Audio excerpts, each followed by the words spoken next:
Pemirsa, gerak cepat dilakukan oleh manajemen Sriwijaya FC, di mana klub yang bermarkas di Stadion Gelora Sriwijaya Jakabaring tengah melakukan pendekatan dengan ex-pelatih Persiraja Banda Aceh Ahmad Zulkifli guna mengarungi kompetisi Liga 2 musim depan.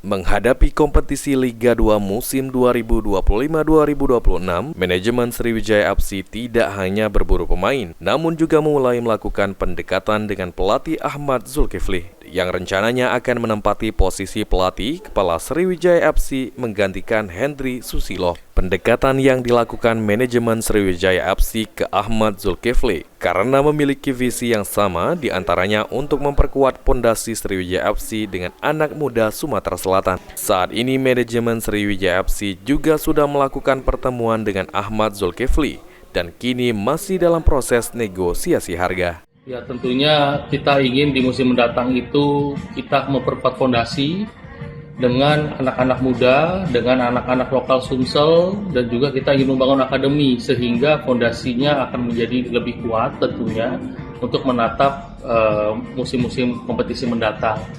Dan saya rasa visi misi ini sejalan ya dengan Coach Azul, sehingga kami melakukan pendekatan dengan beliau dan kita sudah bertemu memang di beberapa minggu lalu, dan tentunya ya gini masih dalam proses kita negosiasi proses negosiasi yang memang sedang kami lakukan.